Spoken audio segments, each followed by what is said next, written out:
The Columbus Metropolitan Club was founded in 1976 by 13 women leaders who wanted to be included in the community conversation. I am Sally Bloomfield, and I was one of those 13 women. Having been left out of men's clubs that focused on community issues, it was a priority for us to make the club 100% inclusive.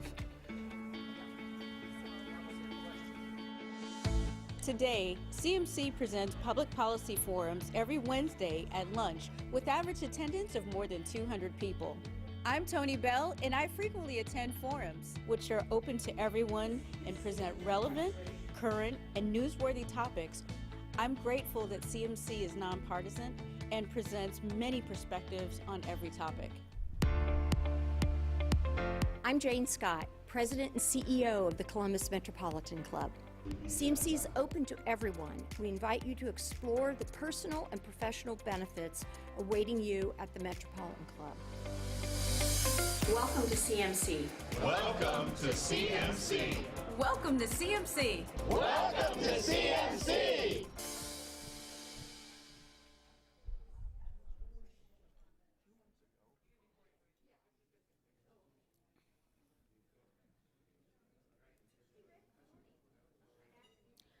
Good afternoon, and welcome to the Columbus Metropolitan Club. I'm Deb Hackathorn, principal at Civic Point, a state government affairs firm, so this topic today is perfect for my line of business. I'm also a proud member of the Columbus Metropolitan Club Board of Trustees and current chair of the CMC Program Committee. It's my pleasure to welcome you, our in-person audience today, and to say hello to all of you who are watching from home or from your desk. Let's begin today by meeting our newest CMC member, Melanie Cage with Greater Columbus Helping Hands. Melanie's here. And Raquel Dowdy-Cornute. Welcome to both of you. Thanks for joining. We'd also like to invite you to join CMC. Individuals can choose a monthly plan for as little as $16.95 a month or an annual dues payment. CMC membership is an investment in yourself professionally and in our community. Your membership also supports our not-for-profit Columbus Metropolitan Club. CMC members like you inspire our Wednesday forums and are a critical part of the community conversation, so we thank you. Today's CMC live streaming is presented by the Emergency Response Fund of the Columbus Foundation in partnership with the Columbus Dispatch and PNC. Thank you to all of those sponsors. We would also like to thank those of you who purchased a virtual seat today for our forum. We're very grateful for your continued support. You can learn more about CMC, register for our events, join or renew a membership, purchase a virtual seat, or make a donation anytime at columbusmetroclub.org. Early on the morning of July 1st, Ohio Governor Mike DeWine formally signed Ohio's new $74 billion biennial budget. The two-year spending plan invests in broadband internet access, brings changes to how funding for K-12 education will happen in the state, and cuts income taxes for Ohioans. Other investments given renewed support included funds to complete a recreational trail system in southeast Ohio, to remediate industrial brownfield sites, and to allow college athletes to make money from their name, image, and likeness. Just how will that new budget impact business, education, our families, healthcare, and other crucial policy areas in Ohio over the next 2 years and beyond is the topic of our forum today. Our panel of experts will unpack Ohio's new budget, discuss its impact and implications, and answer your questions about this important moment in Ohio politics. You can find more about today's panelists in your forum flyer and online. So now, please welcome our panelists for today. First, I'll start to my left. First, Representative Emilia Sykes, the minority leader of the Ohio House of Representatives from the 34th District. Welcome. Next to her, we have Hannah Halbert, the Executive Director of Policy Matters Ohio. Welcome, Hannah. We also have Senator Jay Hottinger from Ohio, the Ohio Senate 31st Senate District. Welcome, Jay. And finally, we have Kimberly Murnieks, the Director of the Ohio Office of Budget and Management. Thanks, Kim. Finally, our host for today will be Karen Kasler, Bureau Chief of the Statehouse News Bureau. Take it away, Karen.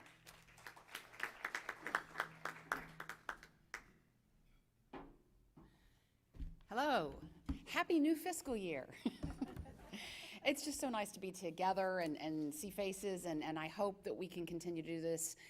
Every day that I see the new numbers, I'm more and more grateful to have these opportunities, so hopefully this will continue. But it's great to see all of you. This is a fantastic panel of people who really know what they're talking about, and I'm just thrilled to be here to ask them questions. So I want to start all the way at the far end with Director Murnieks. And without her, this budget would not have been possible, obviously, because her office started the whole thing.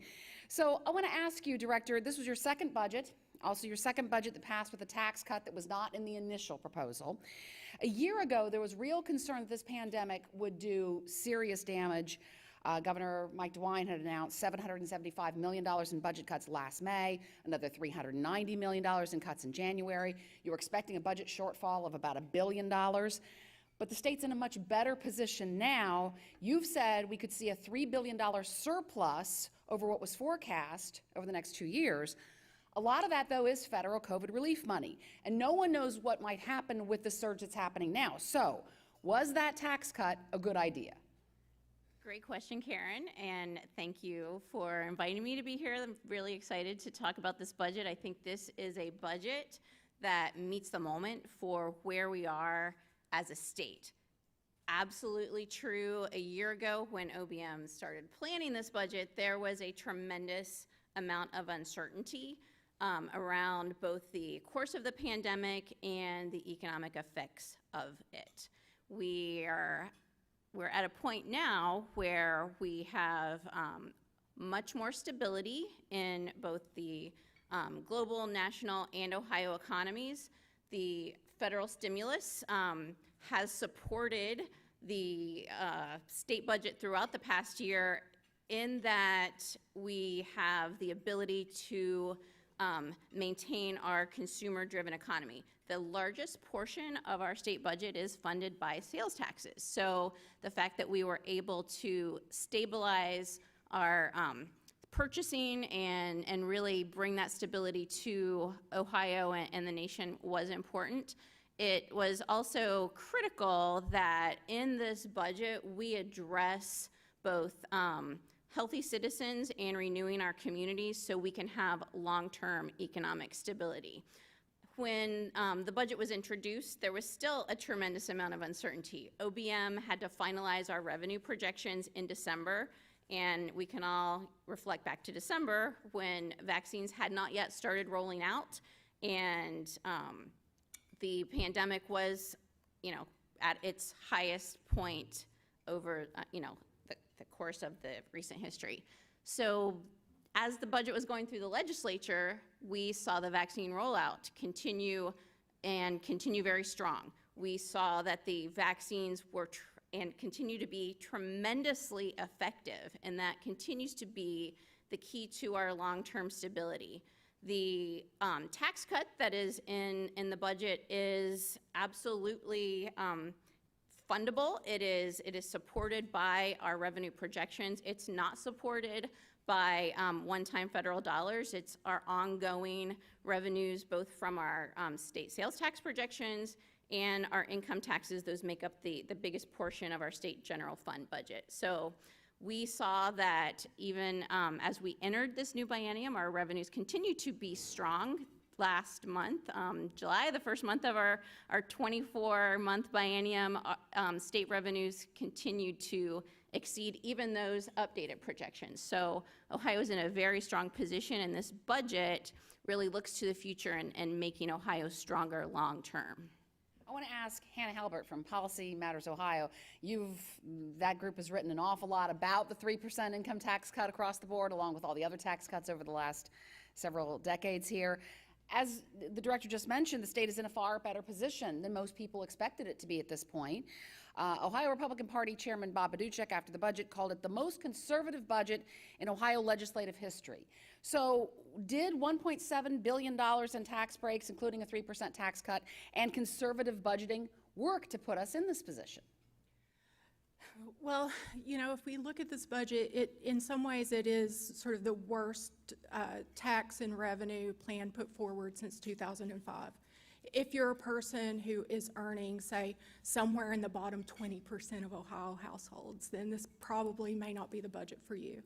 And I think it would be a responsible tax cut only if we don't consider the vast underserved needs that we have in this state. Our infant mortality numbers, the Black mortality rate for moms, our education system, the high cost of college education here, even at our community colleges. We have so many investments that have been sort of left to hang on the vine that could use that $1.7 billion. And it's not just $1.7 billion, that's the estimate for the income tax cuts. We're looking more like $2 billion over the next two years when we look at the additional cuts that came through the tax expenditure set of programs. And that's just our 2-year estimate, not what's going to happen in those expenditures in 5 years or 6 years or on and on out. So we have this huge tax cut that overwhelmingly is going to go to the top 20% of earners. They're going to get about 77% of that. Everybody else is going to get the rest. And we look at the Fair School Funding Plan, which was only able to pass this time because there was a huge push from teachers and parents and kids and school administrators to get it done. But we only got it done for 2 years because we say we can't afford it. We're not sure of the cost. We don't ask those same questions whenever we're talking about tax expenditures.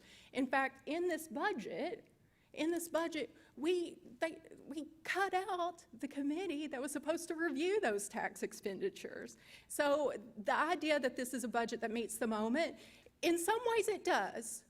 In some ways it gives it a little foothold. When we look at the Fair School Funding Plan, it's in there, right? Sort of. When we look at the child care expansion, it's in there, sort of. But whenever we look at the structure that undergirds this, which is going to set us up for inclusive long-term prosperity, our tax system, it's just not there. It looks a whole lot like the last 16 years and a whole lot like what we did coming out of 2008. And I just don't think that's good enough for the majority of Ohioans. Now, the 2 lawmakers who are on this panel represent not only 2 political parties, but also 2 perspectives on the budget, because we have Senator Hottinger, who voted for the budget, and Leader Sykes, who voted against the budget. I want to start with you, Senator Hottinger. A 3% tax cut. I mean, for most people, like Anna just said, it really doesn't amount to much. Why do a 3% tax cut? And there's not only a lot of money here for most people, but also there's a really strong argument that tax cuts have not boosted the economy a whole lot since 2005, when we had the Taft tax cuts, the 21% income tax cuts back then. Governor Kasich had cut income taxes and raised sales taxes. He eliminated the estate tax.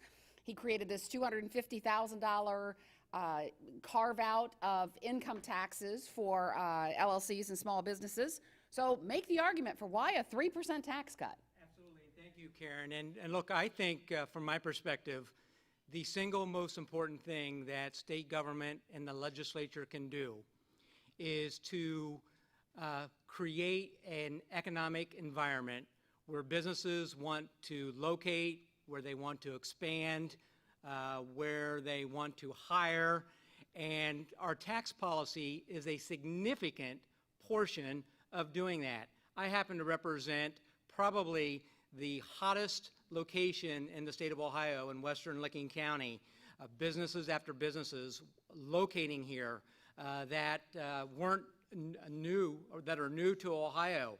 I was sitting at the table and Deb said, hey, we want to invite you to Amgen ribbon cutting in western Licking County later this fall. And so we have world-class businesses now that are locating in Ohio. Why do they choose Ohio? There are a lot of different reasons, Karen, but one of those is the tax policy, and you hit on this. It's not just the 3%. If you go back 28 years ago, Ohio had 9 brackets. Today, we now have 4. We eliminated the top bracket. 28 years ago, the highest rate was 8.79%. Today, that is 3.99%. And the average Ohioan The average Ohioan, regardless of your bracket, has seen over the course of the last quarter of a century, they're paying 60% less today than what they were 25 years ago. And to just put it into perspective, Karen, a family of four making $100,000 in 1984 was paying $5,307. Today, they're paying about $22,350. And keep in mind, we also, budget after budget, this is not like a new thing that we've done. Over the 14 budgets that I've been involved in, the majority of the budgets have included tax cuts. When we're in competition for jobs, we're competing not just Kentucky and Indiana. Indiana actually has a lower income tax bracket, the top bracket, than what we do. But we're competing with Texas and Florida, who have zero income tax. And so that's really, really important.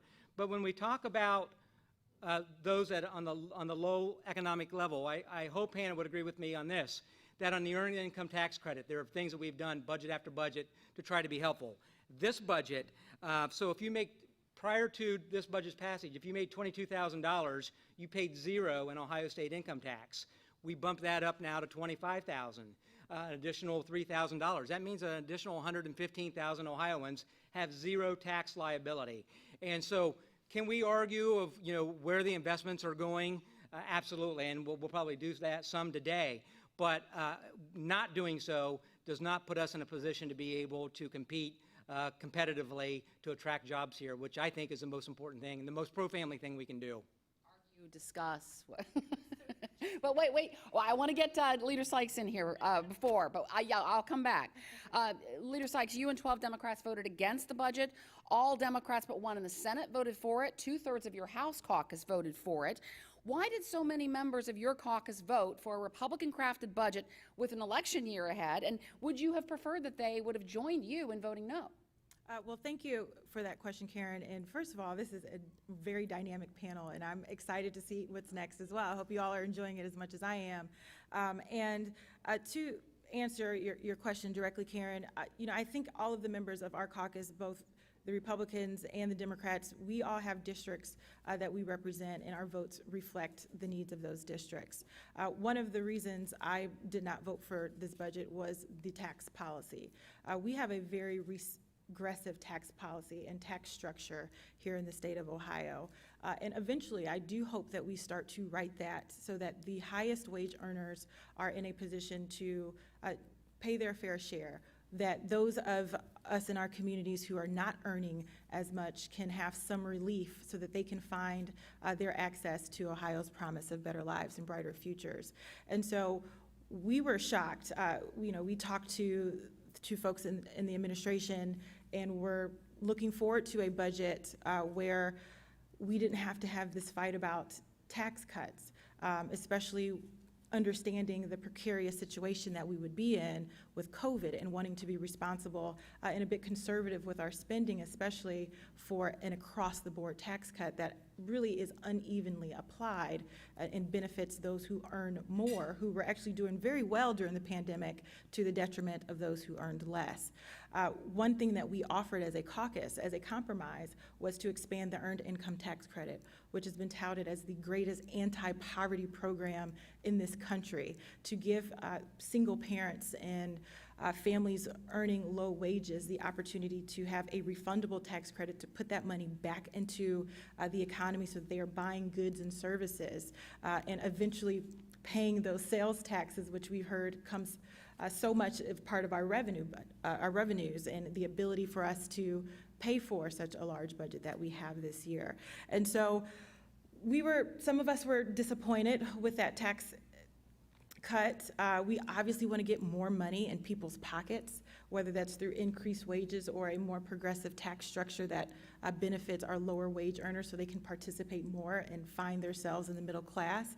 But we didn't get that, and that's why some people did not vote for it. It's certainly the reason why I was unwilling to vote for this budget, because we did have, and we continue to have, a lot of unmet needs. And I wanted us, and many members of our caucus wanted us, to invest in the Fair School Funding Plan much more significantly, to invest in public health much more significantly, to invest in our infrastructure, our roads and our bridges, in our environment, and we have those unmet needs. And thank goodness for the federal government and the Biden administration coming forth and helping us with so many of our needs at the federal level to keep this budget afloat. They really saved Ohio as well as many other states, and we are so grateful for the leadership from the federal level. But I do think that this budget was a mixed bag. I mean, we often said that. There were certainly some good things in there, but certainly some rooms for improvement, and certainly that tax cut that could have and should have benefited those who were struggling the most and continue to struggle through this pandemic and otherwise. We just didn't see that, and I do hope that we can start to correct that sooner rather than later so people truly have access to financial prosperity. One thing I do want to quickly say before I turn it back over to you, Karen, is, tax policy and the tax rate is not the reason why people come to Ohio. In fact, the governor in his proposed budget had a advertising campaign, and some of these ads, we've seen them on social media talking about our lower tax rate.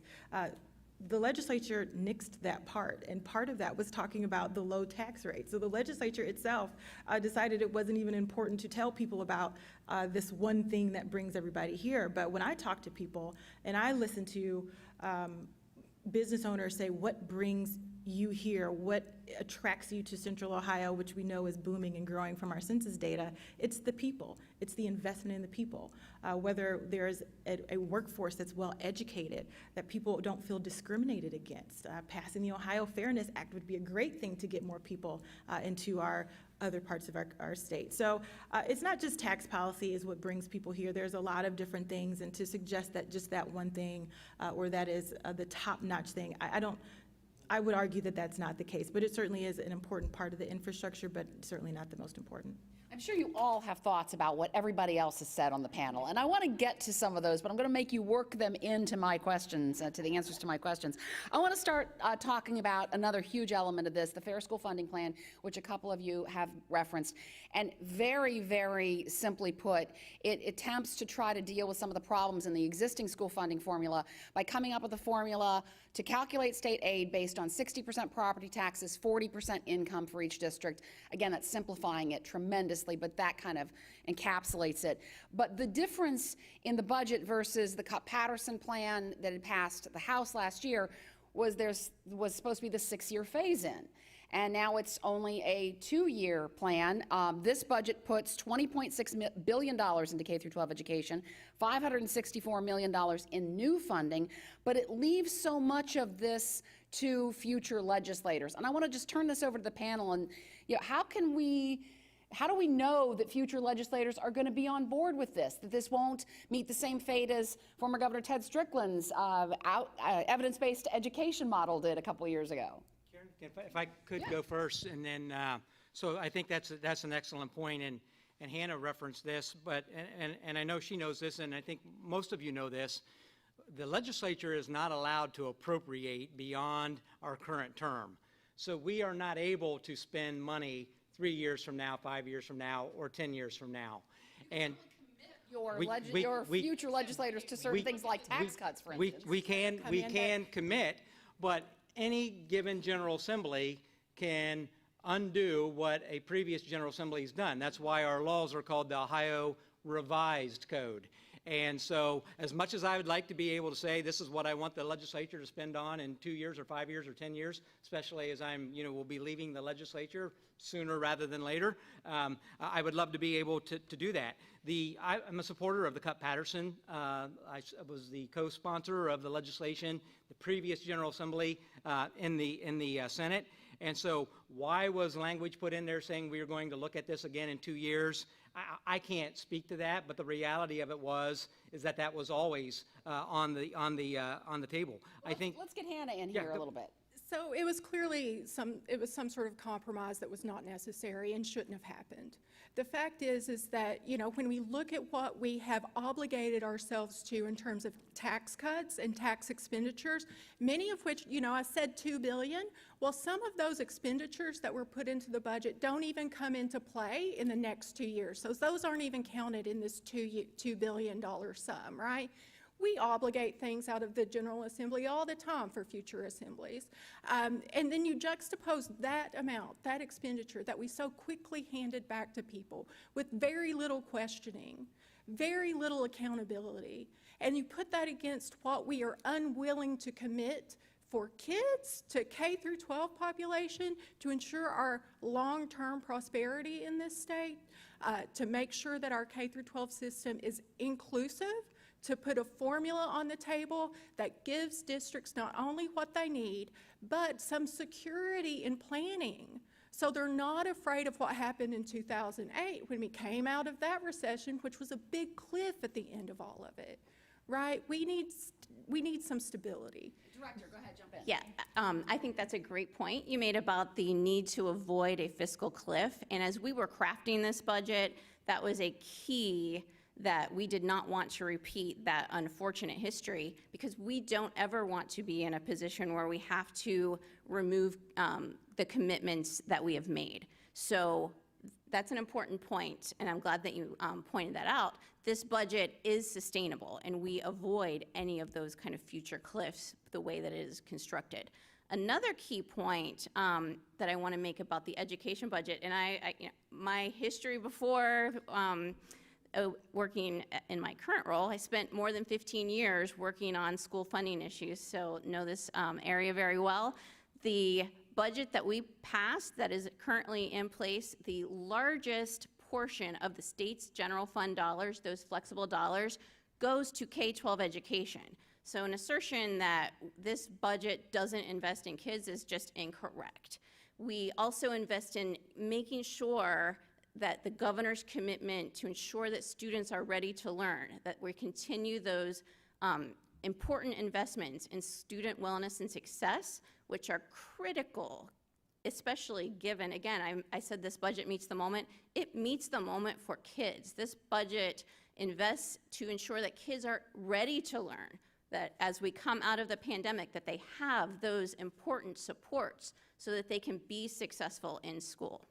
So I want to have Leader Sykes weigh in here. We'll get back to you, Hannah. Yeah, I told you all this is going to be really good. Karen, you're doing a great job. So I think everyone is making very valid and significant points. And, you know, to the senator's point, we are not able to oblige or force future legislators to our decisions. There is a revised code because we make changes.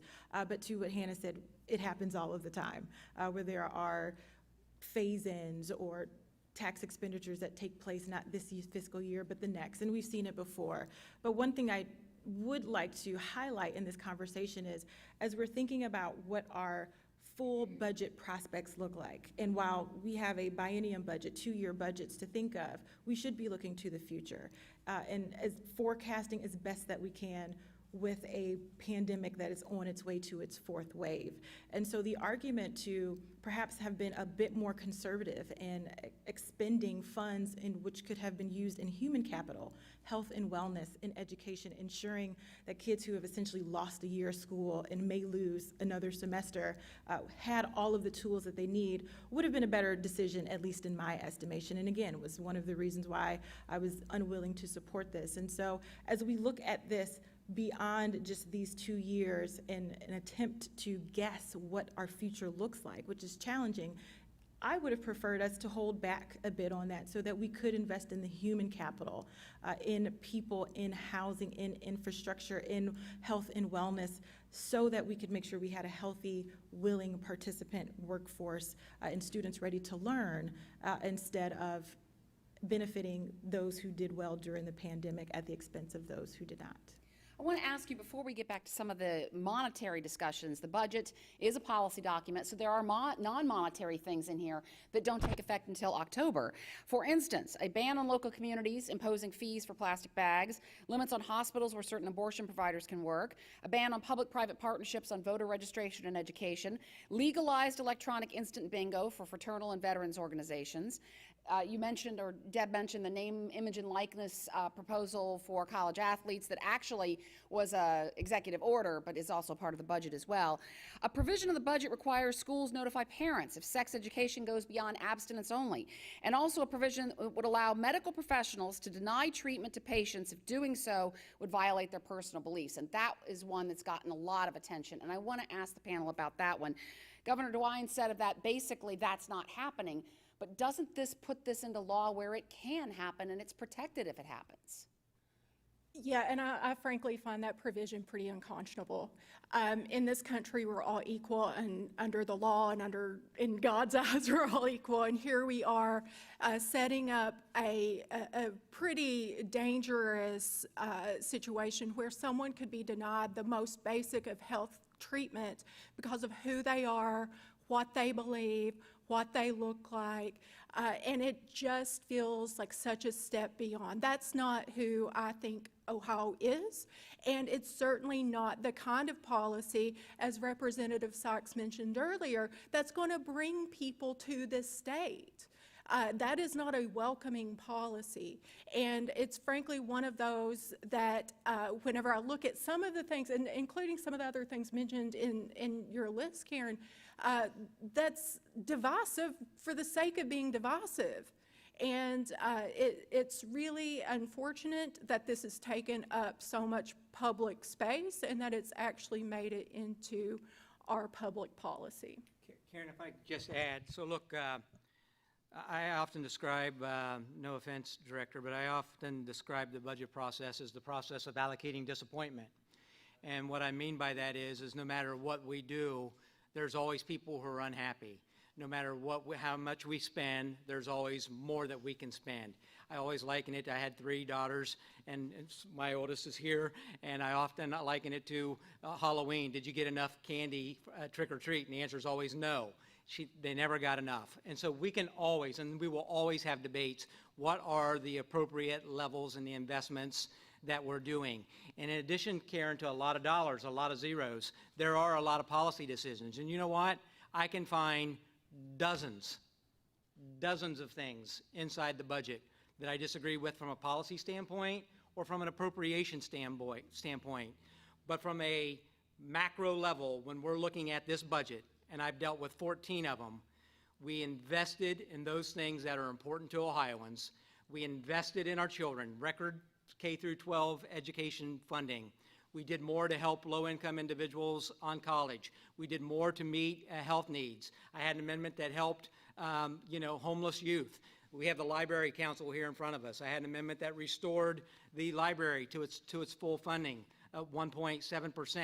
And so the most important things to the state of Ohio, we invested in adequately, and in my opinion, in spite of all its flaws or problems, is one of the strongest, best, and pro-child budgets that I have seen in 28 years.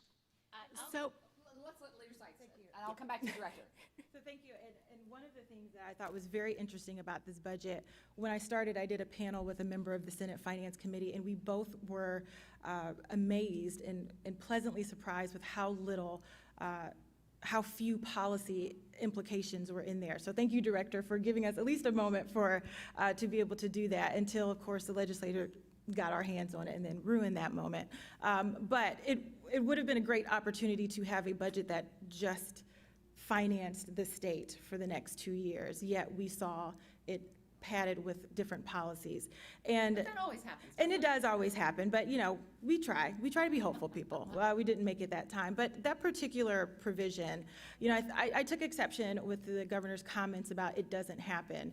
And I took exception because for a person who has never been discriminated against based on what they look like or who they love, it probably has never happened to you.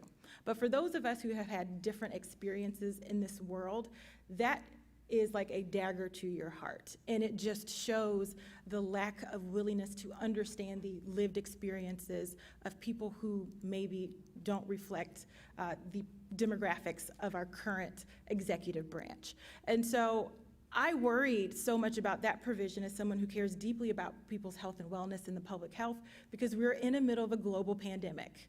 And you're saying to us in our budget document that the state of Ohio thinks it's okay for you to come in at your most vulnerable state to get help during a medical crisis maybe, and someone can turn you away because they don't like what you look like or who you love or what your life experiences are. And I think that is absurd and completely harmful for this state on an individual level and at a statewide level. And so I do take exception to anyone who says, oh, this doesn't really happen or it's not that big of a deal.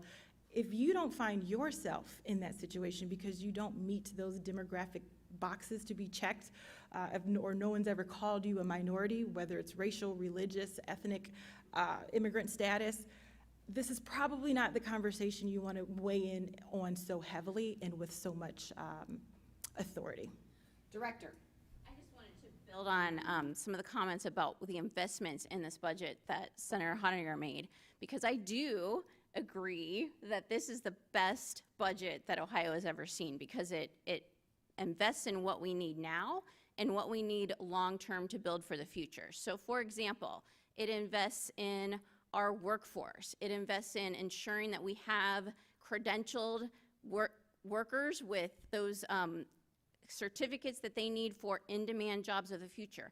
That's a big part of why employers will come to Ohio, and why they are coming to Ohio is because we have people who can do the jobs that they need to be done. It invests in our communities. It invests in our school system. But in that community bucket, we are investing in our small towns and our villages to rid our communities of long-term blight, to rebuild our towns and our local areas so that people want to move to our area. It's important that we have strong, stable communities and that we have a strong, stable workforce in order for us to be long-term, both economically and physically and emotionally healthy in Ohio. And so it all is a part of a long-term plan that is in this budget for today.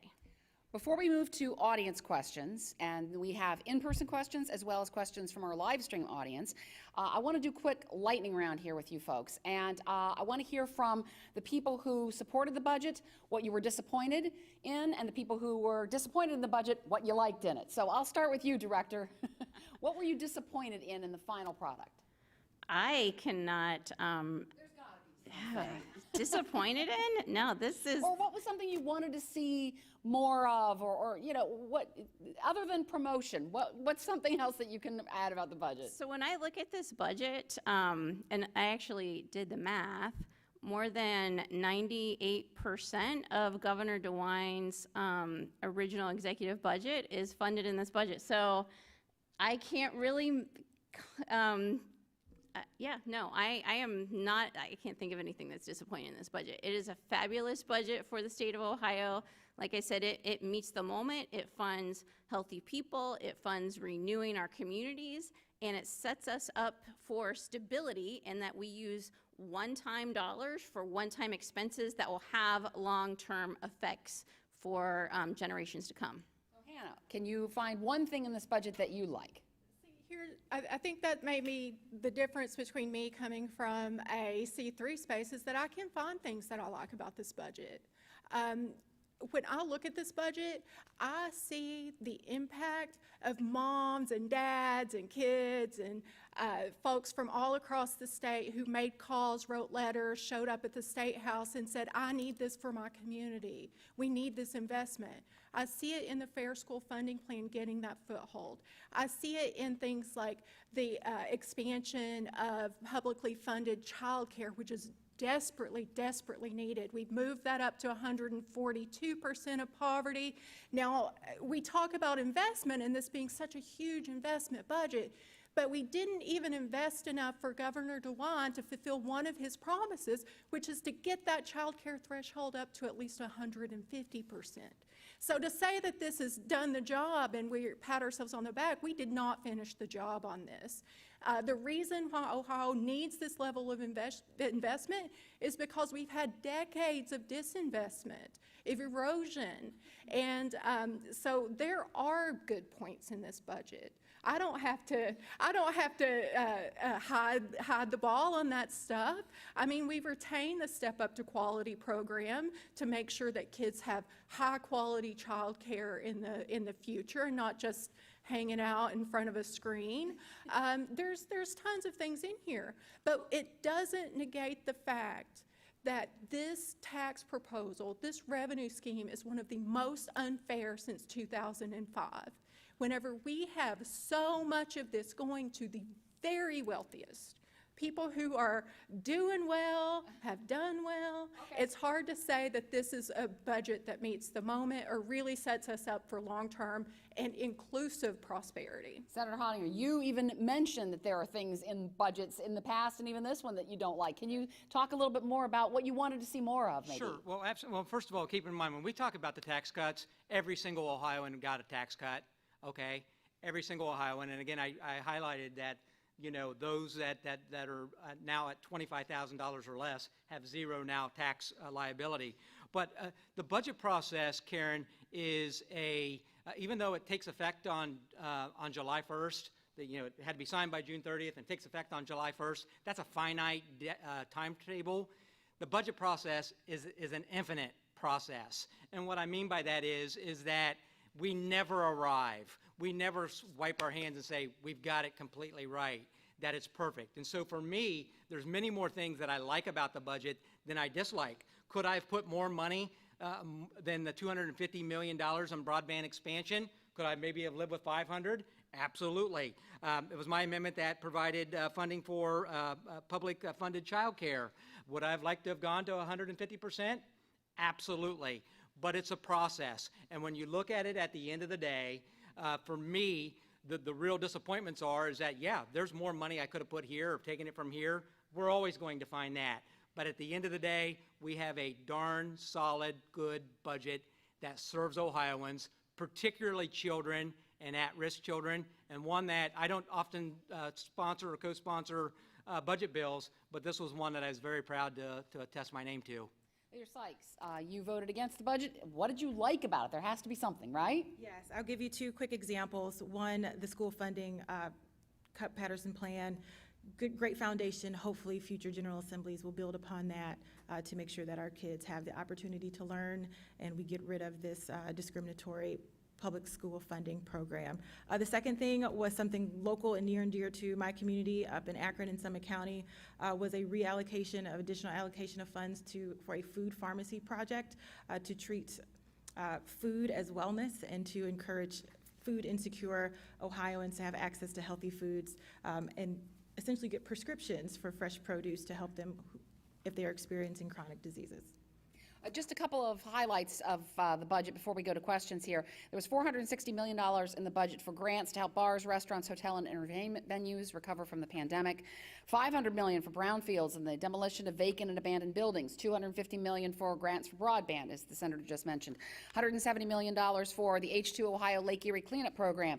$500,000 for children's services, foster care, and adoption programs, and $61 million for food banks. That's just some of what's in here. But I want to turn it over now to Jane, who has, I guess, either a question from the audience or a live stream question. Go ahead. Very good. Thank you, Karen, and good job, everybody. Very interesting panel. So I do have a few questions that people have submitted, but what we'll do is welcome questions from the folks who are in the audience here, and we'll try to do every other one. I don't have a lot of questions online yet. I think it's pretty complicated, and you have to know a lot about it before you can ask a question.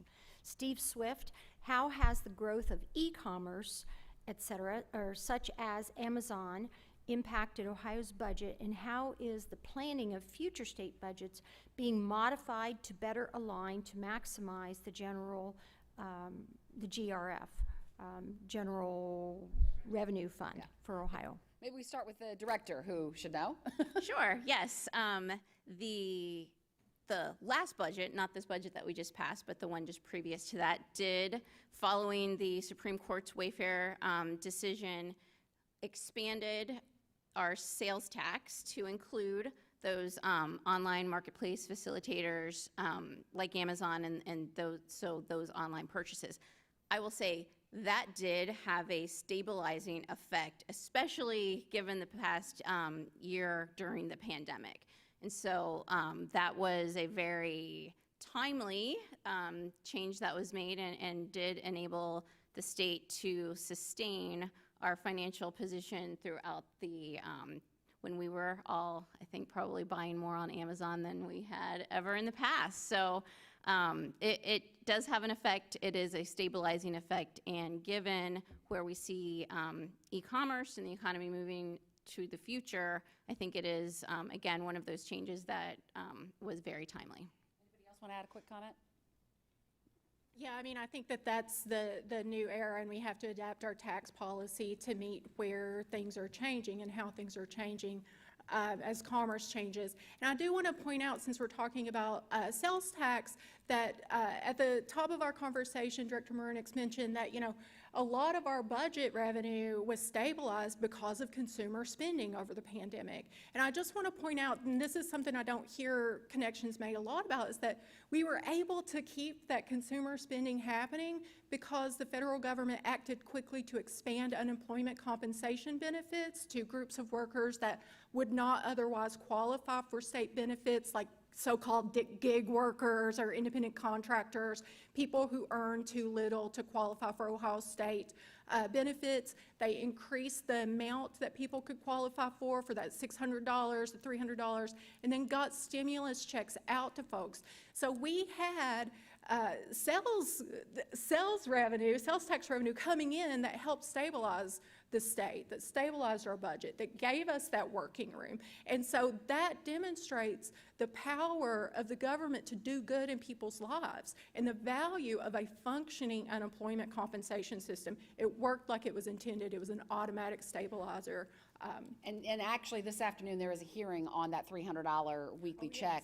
So that the very, very timely note there. So continuing with the CMC's tradition of taking audience questions, let's go back to the audience for another question. Hi, I'm Ann Gabriel, Ohio University retired, and I am the treasurer of the Riverside Child Care Center. It's great to hear the funding in the budget for child care, and I'll put in an advertisement. It's not babysitting, it's early childhood education. But we'll be out of business in a year because we don't have enough kids. So there's this disconnect between the need for child care and those able to provide it. And one of the big things is transportation.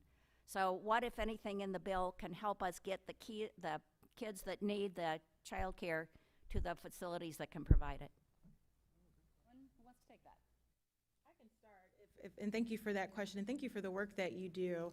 You're absolutely right. It is not daycare, it is early childhood education, and certainly we value that work and hope to expand it to as many children, every child, quite frankly.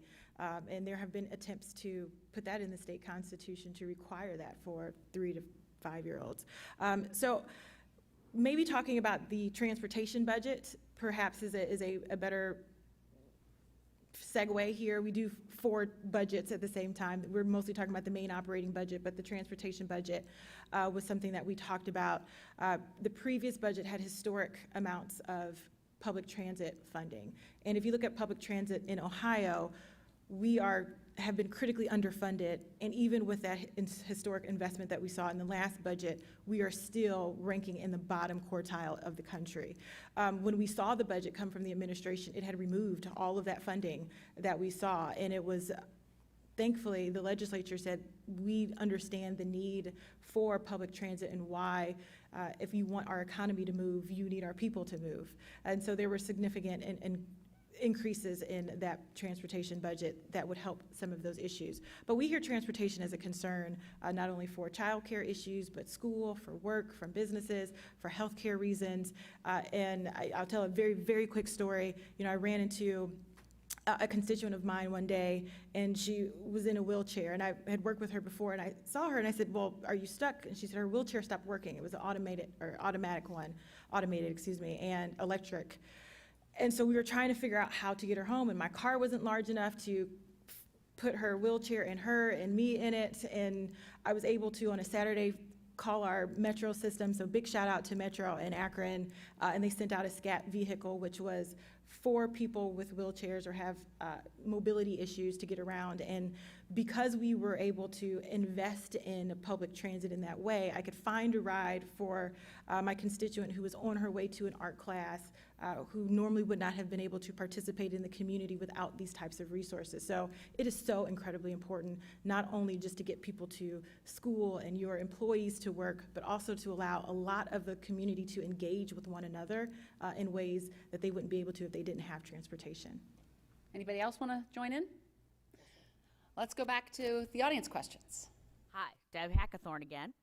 I was wondering, I know the media has covered extensively the fact that Ohio is a beneficiary, as all states, from federal COVID relief dollars. And I think there's sometimes some confusion about, you know, how do we put that into our mix? What impact does that have on the budget itself, both this current budget and potentially future budgets? So I wondered if you might help explain that and talk about how it did impact the budget, and then whether there's any priorities in terms of any dollars that have not yet been allocated from those funds. We are running short on time. I want to get everybody in, so go right ahead, Director. Sure, great question. At the start of the pandemic, everyone is aware of the major federal legislation, the CARES Act. And there were then 6 total federal relief bills, 3 major, starting with the CARES Act, continuing in the December Consolidated Appropriations Act, and then the American Rescue Plan Act just this past March. In Ohio, we were one of the states that fully shared our CARES Act dollars, the coronavirus relief funds received last March, with our local government. So 55%, 45%, and we worked with the General Assembly to disperse those out to our local communities, because we knew that in those early months of the pandemic that our local communities were on the front lines of addressing COVID. We then worked with the General Assembly to disperse the remaining coronavirus relief dollars to various entities that had been impacted by the pandemic. So provider relief for nursing homes and other healthcare entities in our hospitals, especially our smaller and rural hospitals, our colleges and universities to keep kids safe as they went back to campus, our schools to provide additional technology and broadband so that kids could continue to learn last school year. And so those dollars were allocated. Libraries. We worked with the General Assembly to appropriate more than $18 million for our public library system to respond to the pandemic and to provide those crucial services. So those dollars were spent very much on COVID response and relief. We then, now with the American Rescue Plan Act, those dollars are more long-term, and they're designed for recovery. And so we're continuing to look at where our needs are, how can we use those one-time significant dollars to make investments that will have long-term, will produce long-term dividends, so that we don't, what we have not done with these one-time federal dollars is prop up our ongoing government spending. So one-time resources for one-time investments that have long-term effects. We only have about a minute, and I want to give either Hannah or Leader Sykes the opportunity to rebut a little bit of that. So who wants to take it? Well, the thing that comes to my mind actually is thinking about Ann's question earlier as a perfect sort of example of what gaps we need to be filling. And I think that there's gaps like that happening across so many kinds of sectors in our society, whether it's helping fill the gap between, kids are still out of childcare because of the pandemic, but we have to keep those centers alive because eventually we're coming back. And we need transportation to to fill that hole.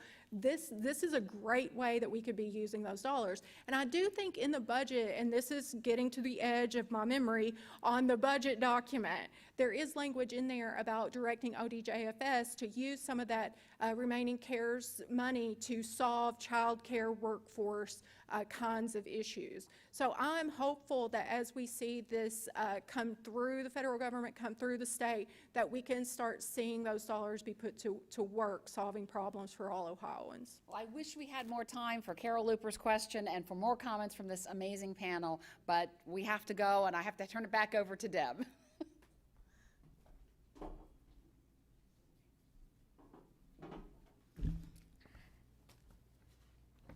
Well, I hope you found today's forum enlightening and informative. Hope you learned something new about the state budget today. Please make plans to join us next Wednesday as CMC will present Celebrate One, Reducing Infant Mortality and Closing the Racial Gap, with our special guest, Columbus Mayor Andrew Ginther, plus a panel of other distinguished experts. Our thanks to the Emergency Response Fund of the Columbus Foundation for our live stream partnership and with the Columbus Dispatch and PNC. And thank you to our online virtual seat patrons.